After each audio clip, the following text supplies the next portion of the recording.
Welcome, everybody, back to Neutrality Studies. My name is Pascal Lotta. I'm an associate professor at Kyoto University, and I'm joined today again by my friend Stanislav Krapivnik. We just witnessed the Munich Security Conference, and Stas, I really want to discuss this with you. So, welcome to the show. You know, sometimes the script just writes itself. I mean, the dark comedy script that is the Munich But in Security Conference. Munich was really it was quite a thing, and our friend Marco Rubio was quite a thing, and I think we really have to start with this insane portion of his speech where he starts praising colonialism. And just for everybody to know what we're talking about, I want to share this. So let's try to listen to this speech for one moment. It's about a minute and a half or 2 minutes long. Just give me a sec. Before the end of the Second World War, the West had been expanded. Its missionaries, its pilgrims, its soldiers, its explorers pouring out from its shores to cross oceans, settle new continents, build vast empires extending out across the globe. But in 1945, for the first time since the age of Columbus, it was contracting. Europe was in ruins. Half of it lived behind an iron curtain, and the rest looked like it would soon follow. The great Western empires had entered into terminal decline, accelerated by godless communist revolutions and by anti-colonial uprisings that would transform the world and drape the red hammer and sickle across vast swaths of the map in the years to come. Against that backdrop, then as now, many came to believe that the West's age of dominance had come to an end, and that our future was destined to be a faint and feeble echo of our past. But together, our predecessors recognized that decline was a choice, and it was the choice they refused to make. This is what we did together once before, and this is what President Trump and the United States want to do again now, together with you. And this is why we do not want our allies to be weak, because that makes us weaker. We want allies who can defend themselves so that no adversary will ever be tempted to test our collective strength. And on he goes, about telling the Europeans to please gear up and please get stronger again, because we must again defend against the Reds, the communists, and against colonial uprisings. How he laments that the West lost its empires. I mean, I've just never thought I would hear a sitting U.S. Secretary of State saying something like this. Okay, before I take apart what he's actually said, because there's so much to work with. How many hours do we have? We're gonna run, but yeah, dude, we could make this like a multi-part series with this lunacy. Let's begin with the part of the speech that nobody listened to, and part of Rubio's background. Do you know who Rubio's ancestors were? In the speech, he said they were Spanish, but we all know his family was in Cuba, and as you explained to me before, not from the glorious part. They are Spanish. They're not. I don't know how much admixture they have with the locals, but they are Spaniards. But there's a key point here. They're Spanish nobility, mid lower ranked nobility. I don't know. And as somebody that comes from the nobility, my mother's side, my father's Unteroffizieren and farmers and so on. My mother's side is old Russian nobility from the times of Ion Grozny, Ion the Fourth, otherwise known as the terrible, but the proper translations to fear, British propaganda. Since the mid 1500s, earlier actually, that my family is been my mother's family has been nobility, and you get that passed on. You know who your ancestors were. Maybe we lost a lot during NKVD raids and things like that. That my great grandmother just somewhere buried an entire chest full of the family tree, gold coins, and everything because they were getting raided. But where my mother had seen it, and this gets passed on generation. You know your ancestors, the glory they had, or And it's just something that's ingrained in any kind of family like that. He knows his family, just so people understand, were the viceroy class in the Spanish Empire. They were the nobles who were sent out to be the imperial governor over the dirty, nasty little peasants, that non-Spanish peasants somewhere in the empire. They were the guys that lived in the big house, smacked around the locals as they wanted to, because they were the final word. That's what he wants. I mean, that's his family history. Like it or not, but that's what it is. Now, whether his father was what inclination his father had, I don't know, but his family did run away from Cuba 4 years before Castro came in. And Castro himself was not a real hard socialist. It's just that's the only place he could go for help when the CIA said, you got rid of Batista, now you're ours. No, I'm not. Oh, yes, you are, if you want to live. Well, let's see, what's the other alternative? Oh, there's the Soviet Union. Okay, bye-bye. We're now going to the hard socialist camp from the medium socialist camp or the light socialist camp. The CIA overplayed its hand because it got used to owning whoever ruled Cuba and whoever ruled a lot of the Latin American countries, owning them lock, stock, and barrel, regardless of what their views were. But the fact is, his family fled 4 years before. So were they fleeing from Batista? I mean, they were refugees. So obviously they were fleeing from something. So he may have daddy issues while we're at it too. But that he wants the viceroy. I mean, he comes from this viceroy class. You know, the difference between Western empires and the Russian Empire was very, very stark. The Russian Empire worked as the Roman Empire light, because Russia, by the way, considers itself the inheritor of the Byzantine Empire, which, by the way, the Byzantines never called themselves Byzantines. They called themselves Romans. They were the East Romans. Byzantine was something that other people called them, just like the Hungarians are Hungarians or Magyar.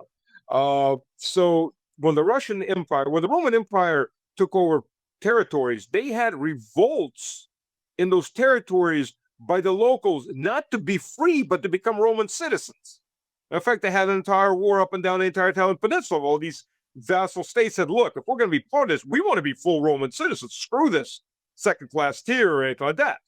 So they incorporated, and the foreigners became as much Romans as the Romans. I mean, one of the emperors, Hadrian, was a Spaniard, for God's sakes. We're looking at this. Well, this is the same way the Russian Empire expanded. Any territory it took, the locals, they weren't exterminated, they weren't exploited, they were brought up on the same level as the rest of the citizenry. You had the same rights, you're on the same level, people intermarried. The Russian Empire poured resources into those areas, not just to mine the resources out and leave, or just to get rid of the locals and build the minimum what you need, like what happened in a lot of these in these Western European empires.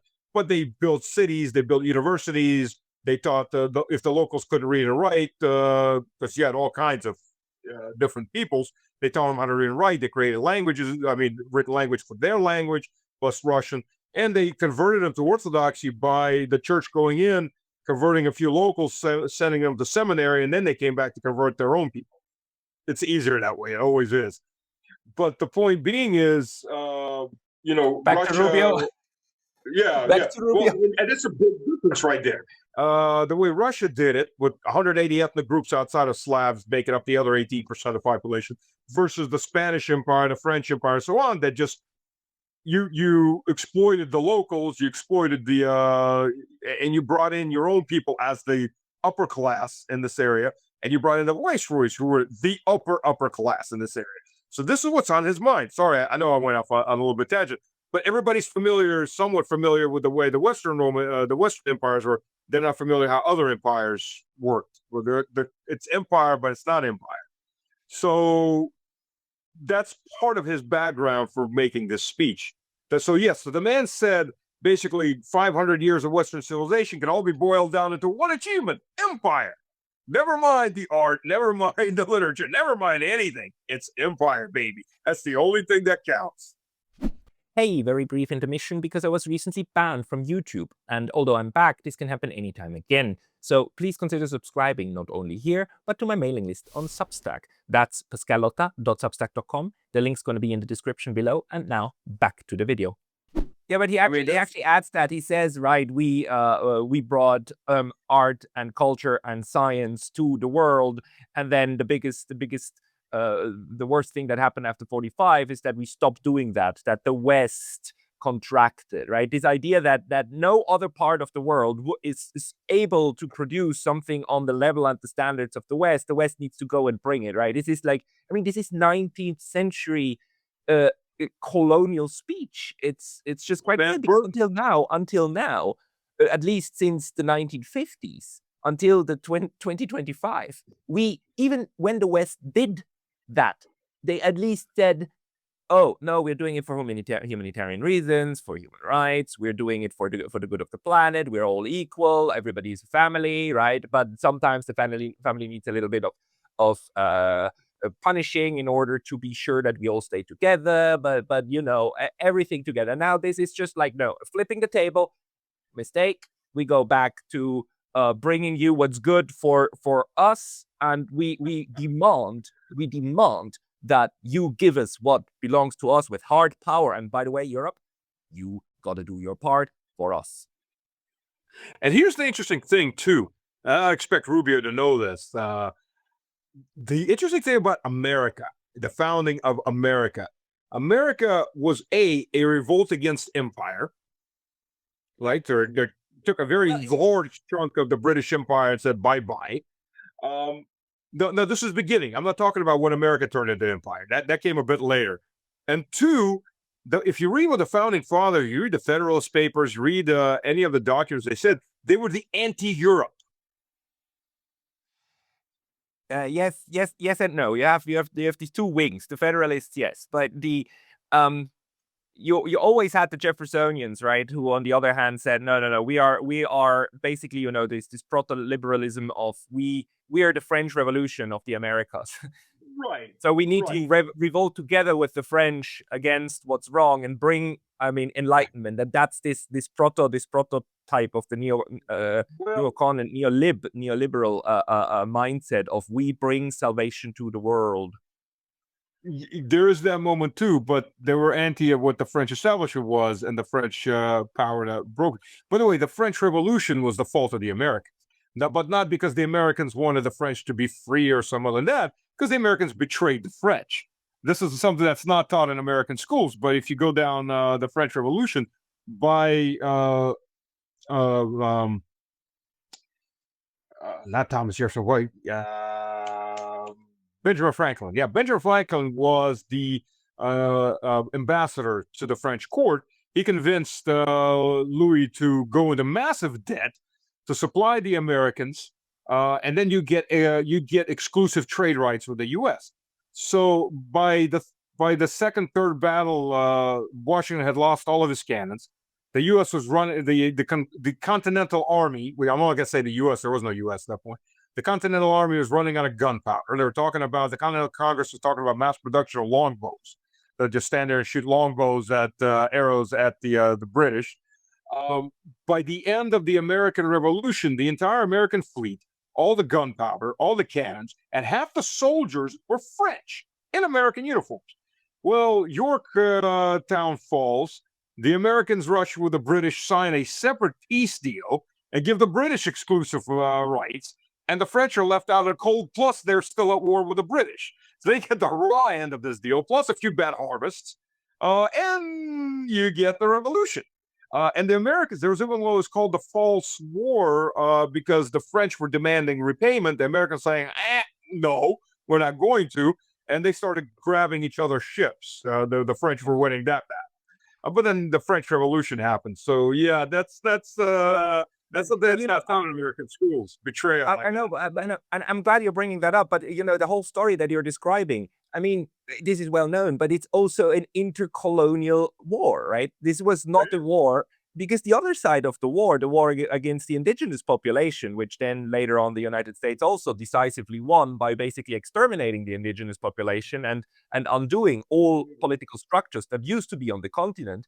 Well, that's not the War of Independence, right? The War of Independence is basically who gets to say what's going to happen in the 13 colonies. And, well, it was the the descendants of the Brits, basically, that then won against those guys, forged its own foreign policy, and then managed to massively expand their empire, which really started relatively small, all the way to the Pacific, all the way to incorporating Hawaii against Hawaii's okay with that.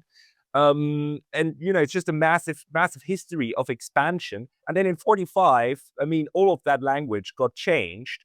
And my question is, do you think it's being changed back for good, or is this kind of the last gasp of that empire? Let me just 1 second also show you this one here. I mean, how some of the Western press is actually reporting about this. So, the Atlantic puts the title Marco Rubio's impressive speech. The Secretary of State sought not only to reassure, but to rally Europe, and the BBC. Rubio's speech signals US-Europe relations are bruised, but still friendly. And one must say, the Europeans gave him a standing ovation, basically because most parts of his speech were about how he wants US and Europe to walk in lockstep. But, well, Europe lockstep behind the US, right? Because you've got to do your part. And they applauded this. So are we back out of pure stupidity into the 19th century world, or last gasp of empire? I would say Europe is going to actually walk a lockstep or 3 or 4 ahead of America, because that's the sacrificial lamb that's being pushed forward. Yeah, that's where the bullets come in. Yeah, right. Right. 2 things to add to this real quick before I go on this. One, you said this is common knowledge. Believe me, for most Americans, this is not common knowledge. They don't know. This is not taught in American schools. What's taught in American schools as history is 1 part history, 10 parts myth. It's blown out of proportions, or if they're not lying to you straight out, they're just cutting out all the extraneous details that go away from the theme that they want to spread. You learn all of this only if you start digging yourself. The vast majority of Americans have no idea what the real history is. In fact, nobody wants to talk about the Indian genocides either, because that's just not good PR. Or the fact that forced sterilization of Indian women stopped in 1979. When their representative got to the UN and laid it all out. 1979. This it's not even the beginning of the 1900s. It's the friggin' end of the 1900s. So that's 1. 2, the interesting thing is it's not just the Soviet Union that helped decolonize the European empire. The US was extremely active in destroying the European empires, particularly the French and the British Empire. They've sponsored a lot of these movements themselves. They don't want to talk about it now because it's not convenient, but it was the U.S. was doing probably more than the Soviet Union a lot of this to destroy the Western Europeans as much as possible, and to cover them down into something that was manageable, and manageable by destroying their economies, by destroying their capabilities, and limiting them just to Europe, where Operation Gladio was in full swing since 1948. If not earlier. So, and anybody that doesn't know what Operation Gladio is, like I said, I've written several articles on this. It's the CIA stay-at-home armies. I interviewed Colonel Towner. She's retired Air Force, and she's like a super expert on this. So what I knew, and then what she knew, and you talk about this, the duplicity that the U.S. enforced on Europe up to 1991, was incredible, while raising this class of subservient politicians. Now, what's Rubio talking about? The U.S. is not going to go fight Russia. It needs Europe to do its part. He's smart in that he's taking populist points for the right wing or center parties, and he's pushing those popular buttons. Your countries are down, degrading this and that and that and that, which is true. And the answer to that is get ready for war with Russia, because that'll build your nations back up from where they to where they were. Of course, if won't, it'll destroy them. And War with Russia always worked to rebuild Europe, right? After it's all razed to the ground. It did. And this is the next point. Thank you for mentioning that. The first time I read an article of this type, okay, first of all, do you know what the Americans call World War II? The Great War. No, World War The Great War. No. World War II was the Great War. Why? Not because it was huge, but because it lifted the United States from the Great Depression and made it the premier economic power in the world. But sorry, the expression "the Great War," I thought that was reserved for the First World War. It was in most of Europe and everywhere else, but a lot of American commentators call World War II the Great War. It's from an economic standpoint, not because they were fighting Hitler or something like that. From an economic standpoint, the U.S. came out of World War II producing something like 50% of world GDP, actually a little bit higher. It was everybody had whacked each other for depending whose war started when. Barbarossa with the Soviet Union was 41, Western or Poland was 39. For the Chinese, it was 36, 37. I think possibly even earlier. Depending what you want to start with. If you start with the Koreans, it was even earlier than that, with Japanese aggression coming in. So you get this whole length of time where everybody pretty much had destroyed each other in a big war. The U.S. comes out as the power of democracy, as the power of its own economics. That's where the American dream really was born as the modern American dream. And it was the reality for the 50s and 60s. And then started sliding down because everybody else is rebuilt and it's catching up or bypass or surpassing in the case of China in the 2010s.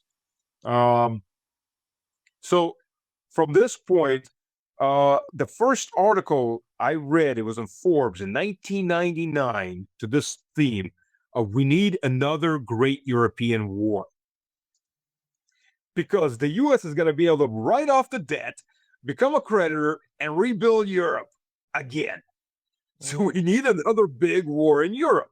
1999. If this is getting into Forbes, you kind of figure they've been talking about this for a while by this point, right? And now, since 1999, it's 27 years or 26, going on 27 years that they've been stacking the cards toward this. And now we're there. Now Europe, get up, get your empire going to do your part. Go east. Go east, young man. That's the whole Marco Rubio.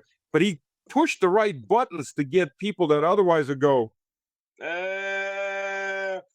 he wants us to be proud again. He wants us to be strong again. He wants you to die again en masse to the east. That part is that's written between the lines. But they gave him a standing ovation. And even the people that destroyed their own countries through woke liberalism, extreme woke liberalism, gave them a standing ovation.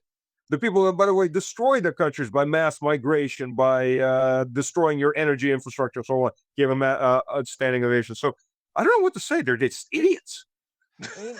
Like you. No, but then you can listen to such a speech and the reassurance that's coming from the United States that they're not being given up. This is so powerful to the Europeans at the moment. It's like, oh yeah, and put it into the words of Mark Rutte, right? Daddy isn't leaving, right? Daddy isn't divorcing. He stays at home. He beats us. He hits us. He abuses mommy, but he stays at home. Oh yay! No, seriously. I mean, it's okay. I know, Ibn Babi. I'm sorry. This is not a very academic discussion here. This is this is polemics, obviously. But the funny thing is that they use these terms, right? And that even Donald Trump is now latching on, and the Europeans are latching on those terms. So we're not the only ones who use these frameworks. I'll take you one step further. And I've used this too. Exactly what you're saying. But let's take it one step further. When the U.S. is leaving, it's like that daddy, the abusive daddy, finally said, "That's it. I'm out of this marriage." And the abused wife, who's used to being abused, is so desperate he doesn't leave. She goes, "Well, if you leave, I'm going to go throw myself against our neighbor who's going to shoot me because I'm going to attack him. And then you're going to have to come and save me, or at least hold my dying body. It's going to be on your head, and it's going to be on your soul, America, when Europe dies against Russia. So you have to come down, fight with me, and we'll all go fight the neighbor together." It's. I think these people are really that insane. Or desperate. I don't know what to call it. I mean, it's really, really hard once you're inside an ideological framework, right? Once you have a very clear understanding of the world and you believe you have the correct, clear understanding of the world, it is almost impossible to get out of that or even to penetrate it. And you see it in the way that also the discussion in Europe gets very, very nasty. And this brings me to this point of the the sanctions regime that they're using and are currently starting to use against their own citizens and Swiss citizens in order to stifle that debate, right? And make sure that there's that ideological coherence remains. I just this morning on Twitter, I saw that yesterday or the day before, probably yesterday, the spokesperson of the German foreign ministry actually told one of the journalists there that, it's good that you guys talk about the sanctions, because everybody who is trying to abuse freedom of speech and freedom of press must know what's going to come for them. He said that. And so they have a very clear understanding of what they want. I love that. Yeah, you're exercising your freedoms that we agree you have freedoms to, but we don't like them, so it's an abuse. Yeah, so we're going to abuse you. Because it's actually Russia, right? Russia is using people to use their speech, which is a hybrid warfare, which will be punished. It's pretty sick. It's modern version of excommunication, but the difference with excommunication in the Middle Ages was, I excommunicate you from this village. If you leave tomorrow, we're all happy. Just leave. Here, we excommunicate you from society. We're not going to let you leave either. You're going to have to sit there and starve to death, as the epitome of what happens if you don't think the right way, even though you're properly allowed to think any way you want. Of course, that's not argument. Yeah, you can do it, but we're just going to punish you for it. It's a way of exercising power to the outside and to the inside, right? Yeah. And then, so what makes me think about this now is that we have the proof, the hard proof that these people think in terms of colonial empire, that probably that has always been here, but they didn't say so. But we now have the proof that this is on their mind. So what are the instruments of colonial empire that they want to use? And I think sanctions is one. The other thing is, of course, using the structural power. And here's I just bring another example, and then listen to your interpretation. The United States, about 7-8 days ago, they introduced this thing here, the Protect Taiwan Act. This is not yet legislation. This is going currently through the House. But what is being proposed here is that the bill requires certain federal entities to seek to exclude China from 6 international financial organizations if the president informs Congress that Chinese actions threaten Taiwan and pose a danger to U.S. interests, not to the United States as a country, but to its interests. And then they list the 6 international groups: the Group of 20, the Bank of International Settlements, the Financial Stability Board, Basel Committee for Banking, We could do a separate episode on how stupid that is, because these 6 are actually not under central control by the United States and so on. But the point is, the US is now instructing its entities to seek China's exclusion, right? To do whatever they can to somehow prevent China from participating in this if the interests are damaged. And the amazing thing is, this bill was read in the House. I don't know if I have it here, but it was accepted in the House by 395 to 2 or something like this. It was like really an insane. I mean, just everybody agrees with this in the House. It's not finished yet, but it's insane support. So, what do you think about this? How the empire is now trying to use these tools of colonialism again, the way that it's being constructed? Well, the tools of colonialism are sanctions, corruption. They love corruption. They love dictatorship. They love dictators, not monarchs and not republics. Those tend to look at their property and go, that's our national interest. Dictators tend to go, everybody hates me here because I'm stealing everything for you, partially for me. Please don't leave. I'll give you anything not to leave, because then I leave. That's the point of dictators. You can raise them up from the common people, which most dictators come from, and set them up on the throne, and then you go. There you go. And you've got your puppet, because that's what most dictators become. They become puppets for empire, somebody else's. Exploitation or raw power, where you can. The problem with raw power is, outside of Papua New Guinea, most of the locals aren't armed with spears and living in small towns or huts anymore.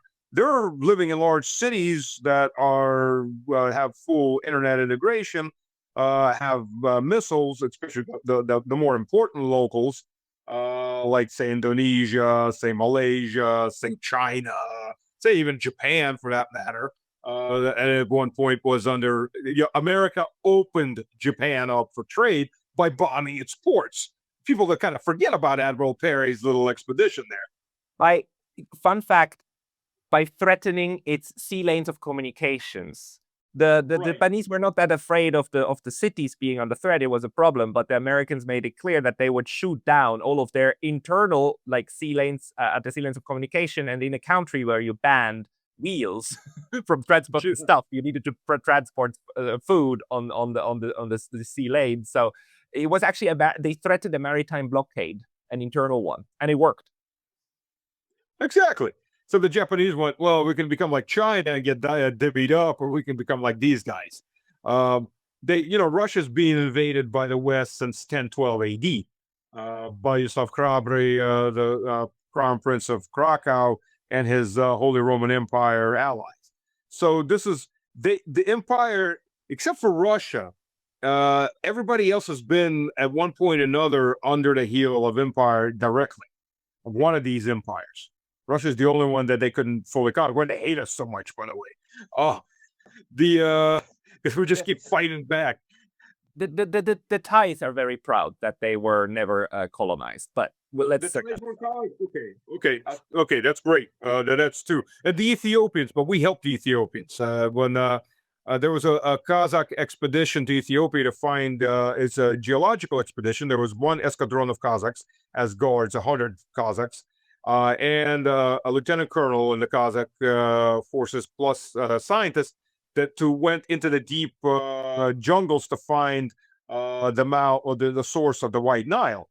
Well, the emperor of Ethiopia had bought a lot of Western weapons, but they didn't know how to fight. The Italian army was on its way to conquer Ethiopia, and they were going to just do hit and run tactics. And the Russian Kazakhs were like, wait, let us teach you how to fight properly. And they wiped out the Italian army fully. I mean, there was just that when Mussolini took Ethiopia later, much later, obviously, he did it with gas weapons. He just gassed the Ethiopian force because they couldn't take them on the ground. So there's a few. Okay, right. Russia isn't the only one. You're absolutely right. Thai, there's Ethiopia that Russia helped. There's a couple other countries, but these are a very small amount outside. Well, landmass of a small amount outside of Russia. Everybody else, they got to feel direct rulership of empire. And even if you weren't ruled by empire, you got to feel the effects of empire because it tried to take you over at one point or another. So Marco Rubio just told the entire global South, which isn't really South, which is the rest of humanity, the other 70% plus of humanity, that we're coming for you, baby. We want you back under our heel, and we're going to come stomp all over you. And what do the Europeans do? The message to everyone else is, they're coming with you. Great. Those bastards are going to come back. We don't want these bastards back. So that puts everybody on notice, at least to some degree, that these guys are coming for us. And what happens in global politics always, if you get one guy that goes, let's use force and we're going to beat everybody up, is everybody else starts to kind of ally themselves together to counterbalance it. And considering the state of Europe economy and the U.S. economy for that matter, how long can you take the counterbalance from the actual economic superpowers? I mean, look, you want to unify India and China on a subject better than anything else. Colonialism, baby. They both know what British colonialism is. They both suffered the Opium Wars, direct rulership by East Indies companies. That's a common foundation you can pretty much unify most of the rest of the world on right there. And they just said, yeah, we're going to bring the good old days back to you. And we're going to bring it to you by force, corruption, and sanctions. They're idiots in their own way. At least, there's things you say behind closed doors you don't say out in the open like that. No, but even idiots can do tremendous harm, right? And let's just think again about this bill here that is just showed, right? That says, okay, if it is determined that China, what does it say? Seeks to exclude if the president informs Congress that China actions threaten Taiwan or pose a danger to U.S. interests, right? It's this interest part, and then they're instructed to do something. The bill is also introduced by a Democrat, actually, by Lucas Frank, passed a huge margin in the House. And then, this idea, the Bank of International Settlement is the only institution on this list that I know quite well, because I studied it for a paper I wrote about it. And the Bank of International Settlement, the United States is a member of it, but it's not the U.S. executive branch. It's not the White House. It's not the legislative. That's part of it. It is the Fed. The Fed is part of it. The Fed is the person, the chairperson of the Fed will sit in the board of this Bank for International Settlement, and the Fed itself is within the U.S. Constitution, is quite shielded from influence from the other branches, right? And the Bank of International Settlement is domiciled in Switzerland, but the territory that it is on is extraterritorial. It's not actually part of Switzerland. So even if you wanted to do something against it, the only ones who could actually intervene are the different central bank governors of the world. So this thing is simply not under the control. But now we have a bill in the House, which if then the president activates it, would mean that the United States must somehow seek to exclude China. So it's like you are here starting to try to exert force over a body over which, under no legal or even practical consideration you have full power over. But now you create this tool that then says you must try with everything you've got, which then probably means some form of very, very illicit coercion. How do you look at that? Pascal, let's look at from a economic point of view. So the U.S. is basically, with its Western European allies, is declaring what pseudo war against the world by purchasing power parity. The biggest economy in the world is China for 2025 at $39.5 trillion. The U.S. is at $30 trillion. So China is already a 25%, almost 25% bigger than the U.S. So the U.S. is in second place. Third place is India at $17 trillion. Fourth place is Russia at $7 trillion and growing. Everybody's growing except the U.S. With a big bubble. Fifth place is Japan at 6.8 trillion and floundering. Fifth place. Sixth place is Germany at 6 trillion and collapsing. And then after that, seventh place is Indonesia, eighth place is Brazil, and you start to see you're basically the second economy in the world is declaring war against the next three biggest economies, including the biggest economy, which, by the way, it can't live without because it outsourced most of its industry once upon a time for 30 years, and almost everything that's made in America has some amount of Chinese components or some amount of somebody else's. U.S. can't survive with this, but it's without having rebuilt its economy by continuing. Hey, the Dow is important, not Epstein's victims, by the way. But if you watch the hearings with Bondi, it's the Dow, damn it. Screw the victims. It's the Dow. Well, the Dow isn't Wall Street. The Dow is the financial markets. It's Wall Street. It's the financial market. It's not Main Street, and it's not the industry that has to support empire. For God's sakes, if you want to build an empire, the British were able to build an empire because they had a huge industrial base. They were the premier industrialized power in the world at that time. It's a lot easier to do that than if you go, hey, we want to take you over, but first, can you sell us some stuff so we can do that? Can you sell us some rare earth magnets so we can bomb you?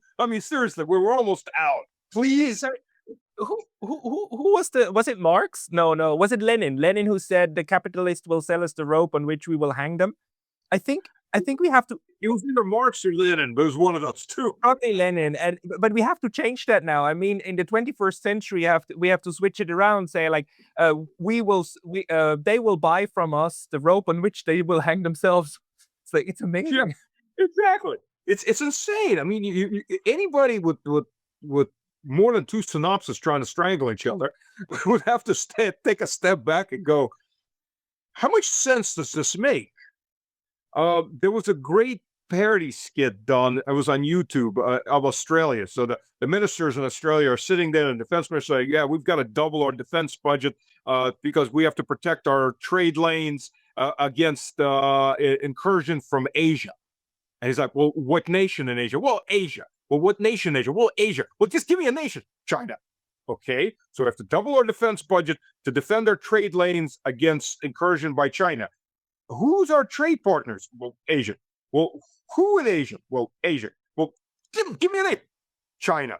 "So China is our main trade partner, but we have to double our defense budget against China because China may do incursions on the trade lanes with China." And this is the same logic. This is insane. This is anybody, unless they're making money off of this, which of course we know they are. Anybody with any kind of common sense would go, "Oh, why are we doing this again?" So you can get kickbacks from the military-industrial complex. Got it. So Zelensky can continue whitewashing or laundering hundreds of billions of dollars back to the U.S. and the Europe into pockets for certain corporations. Got it. That's the only way you can look at it and go, okay, that makes sense. Unless they're purposely trying to destroy themselves. But how do you? I mean, people obviously, I believe, Mr. Lavrov must have been listening to that speech, right? I mean, it's too important a speech to not listen to, even if you were not invited. The Chinese were sitting in the room. I mean, Wang Yi, I think, spoke right after Rubio. But what do you think that they are making out of this? You know, when you probably suddenly have the biggest military power in the world, like then using these terms and these frameworks in order to rally support. How do you think that they are listening to it, and how do you think it will inform their decision making? Oh, we could see it right now. Russia and China and Iran signed a joint defense, basically a joint mutual defense. Iran had separate agreements with Russia and China separately. Now there's all three. We are now, if we continue with this, we will be in World War III as a hot war. We're seeing regional conflicts, the same thing where World War II started. It started with small regional conflicts, and eventually sides formed up, and you wound up with a line of conflict. That's what we're going to see. We're seeing this a synthesis of Russian anti-aircraft systems, S-300, S-400s. Who knows? Maybe even some S-500s in Iran with a full umbrella, coupled with the state-of-the-art multi-array radar systems that the Chinese have developed. They're also based off satellites that can see any of the stealth aircraft coming in at 500 plus kilometers from zone of contact. And they're being put together. In any rational mind, this would be the worst case nightmare for Washington. You know, Washington's best case scenario, as Nixon and Kissinger geniusly did. Let's be honest, they had their reasons, but they did it in a genius way. They separated the Soviet Union from communist China and made them enemies. They created this triangle. China was the weaker portion of the triangle at that point, but they created a triangle. And you can start balancing the other two against each other while they're balancing you and somebody else. Now, which worked for America, by the way, quite well. But then, like the saying goes, the beatings will continue until morale improves. We're going to keep smacking Russia and China until they're absolutely close allies, because that's the worst thing we want. We don't want you to be allies. But we're going to do everything possible to make sure you're the closest bosom buddies. And eventually China and Russia going, hey, actually, yeah, we've been on and off friends for the last 400 years. And hey, this works out pretty well. Why were we fighting again?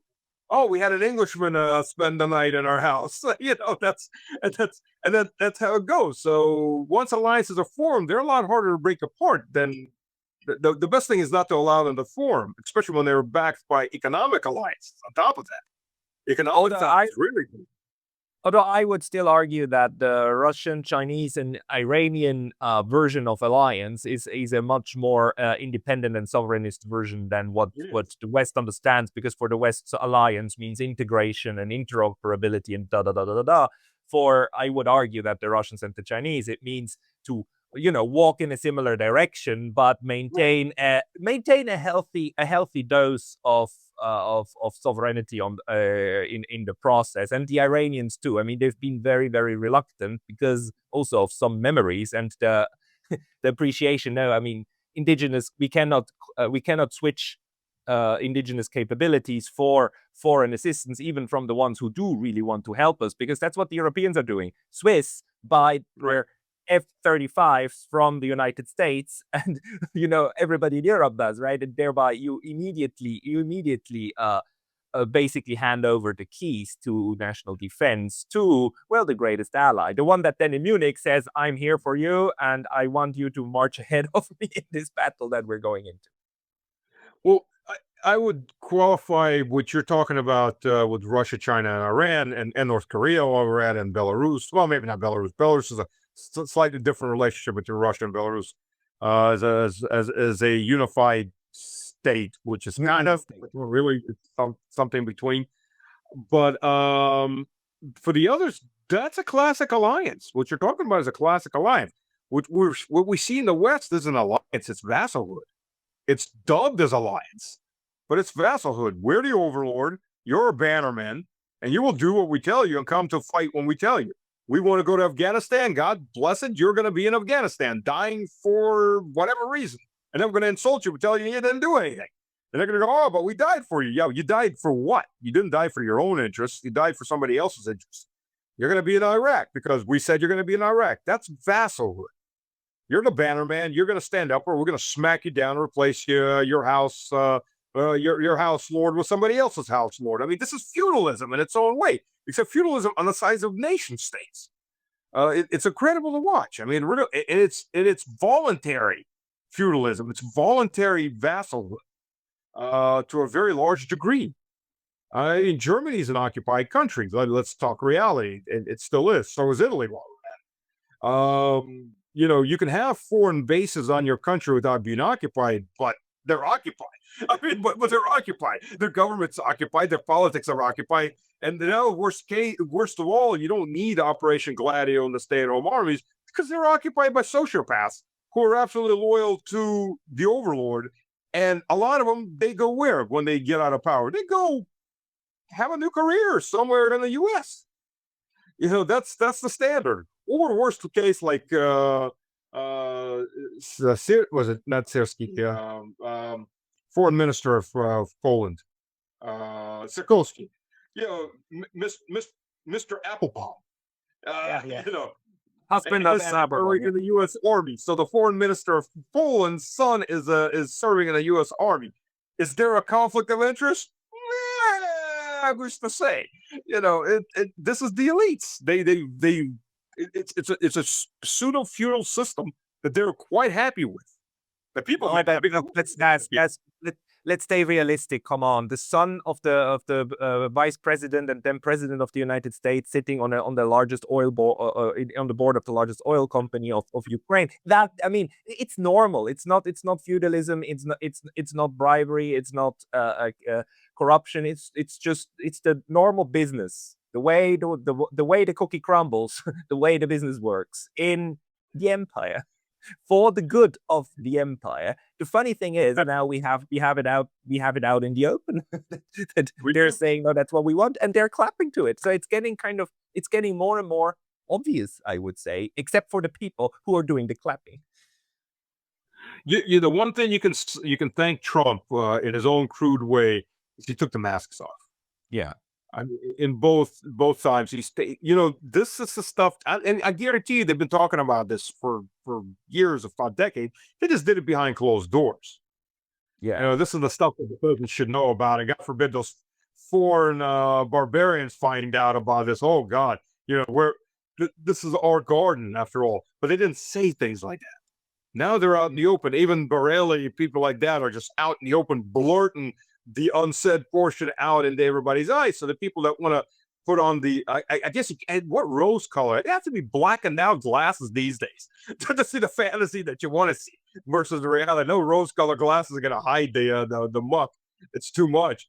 But the people that are just got their heads buried in whatever posterior parts that they have, it's pretty hard to stay that way when they flat out tell you, we're coming for you. Read between the lines. Empire, baby. We're coming for you. This is, we miss having you for dinner, lunch, and dinner, and your resources. it's Yeah. ridiculous, but it's there, right there. And the amazing part is, of course, they're doing it right in front of our eyes, right? I mean, the genocide in Gaza, the way in which Gaza was basically exterminated by the West. This was not just Israel. This was an entire Western approach, right, of shielding and making sure that it can happen. And now they're doing it to Cuba. Right, Cuba Yep. is now under a neo-colonial siege, not a neo-colonial, a classic colonial siege and starvation policy of basically, if it takes extermination, it takes extermination. But Cuba, you're on for it now.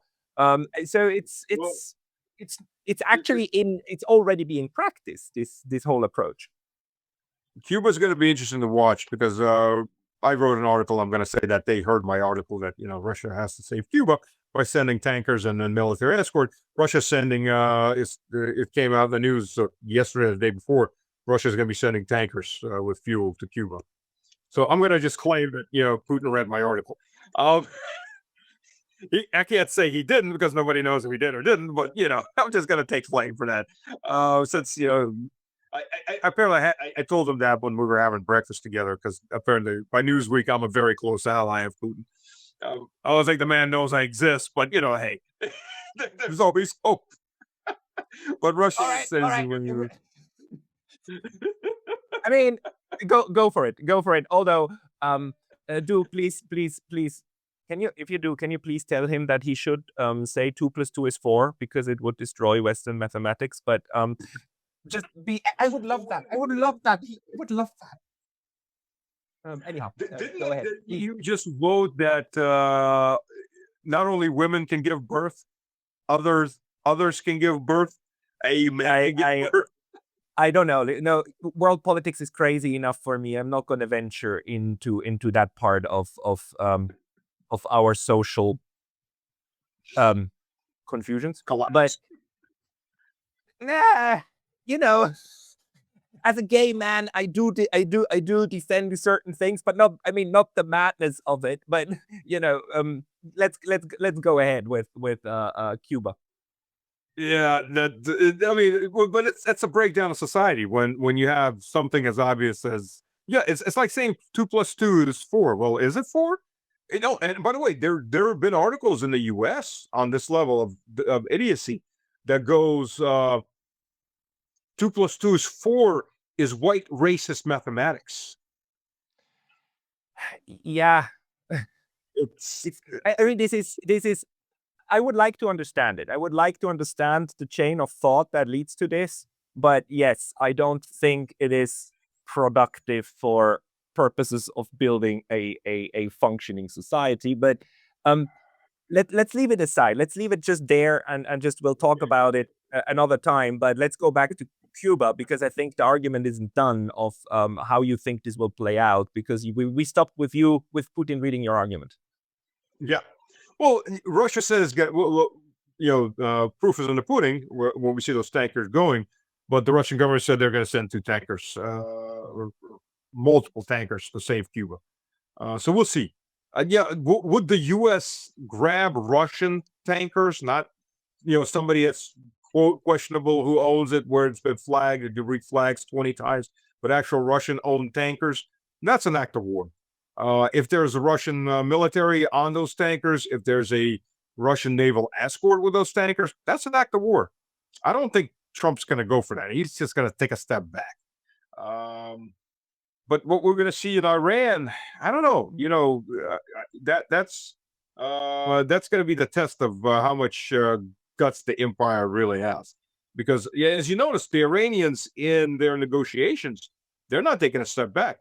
They're willing to reinstate, quote, the moratorium with inspections on nuclear grade uranium, but they're not building a nuclear bomb anyways. So that's not exactly. Yeah, exactly. The smartest thing would be Trump sends a frigate into the Straits of Hormuz and goes, "See, it's open. They fear us. Let's go home." That would be the smartest thing he could do. It's probably not going to happen, unfortunately, because Trump definitely doesn't read what I write. That I guarantee 100%. If tomorrow the fighting starts, Europe is over because the Straits of Hormuz get closed. 38% of world oil goes to the Straits of Hormuz. U.S. has enough oil for itself, more or less. Not necessarily all the grains it needs, but with Venezuela, it could still suck something out if it got desperate. Prices will go up unless the government steps in and forces some kind of price ceiling or nationalizes the oil, which I'd see more of a price ceiling than any nationalization. But the problem is when 38% of the world's oil gets cut from the market, you literally don't have enough oil for the world. Yeah. Although, And at this point, the thing is trade always somehow finds a way. So what would happen is it would take different routes. It would get way more expensive. It would, again, hurt the most vulnerable economies in Africa, Asia, Latin America, and also Europe. But it would, there would be they would do something, but it would hurt a lot of people. Oh, yeah. Well, look at it too. Number 2 supplier of LNG for Europe is Qatar. Qatar pushes LNG. Right. You can't ship LNG well, you could in trucks, but it'd be insanely expensive by the time it got to Europe. And by the way, just to show that God has a sense of humor, and a really good one. There's an American LNG tanker that was taken on the Northern Ride, got stuck in ice. The Germans sent their one icebreaker. It's stuck in ice. It's a diesel icebreaker. The nuclear icebreakers. Yeah, those are sanctioned. They're Russian. They're sanctioned. So I guess they're waiting until the spring thaw. Which, by the way, you pay a penalty fee every day that ship can't move. You, as the owner of the cargo, pays the penalty fees. If the ship breaks down, its maritime law is very interesting. It's very written to the to save the owner of the ship. If you're transferring cargo and your ship breaks, you don't pay for the repairs. The repair cost is split between the cargo owners. What percentage of who owns what cargo, that's what percentage they pay for the repairs of the ship. It's insane if you think about it, but that's how it works. Like, hey, my bus broke down. Okay, everybody on the bus start giving me some money if you want it repaired. It's the same thing. So in this case, Europe is going to be absolutely screwed, at least in the short term of a couple of months. But imagine a couple of months in Europe without enough petrol, LNG. Yeah, no, it's gonna have a huge impact again. So I do hope it doesn't happen. Mostly, I hope for the Iranians who would. Let's face it. It would be another war that would target immediately all and any civilians as much as they can, and they would sell it to us as great. Well, maybe they wouldn't even sell it as humanitarian intervention because they don't have to anymore, right? They can sell it just as like in our interest. But Stas, this was a very good talk. Thank you very much for your for the information. People who want to find you, they should go to Slavic Man, right, on Twitter. Mr. Slavic Man. Mr. Slavic, or if you go to X, Stanislav Krapivnik, we couldn't fit the whole name in. Oh, it was too long. So Stanislav Krapivnik says Stanislav on X, and it also has my links on there too for everything else. Or at Mr. Slavic Man with Slavic with a K for YouTube. Okay, wonderful. I'll put the links into the description box below. Stanislav Krapivnik, thank you very much for your time today. Thank you. Always a pleasure.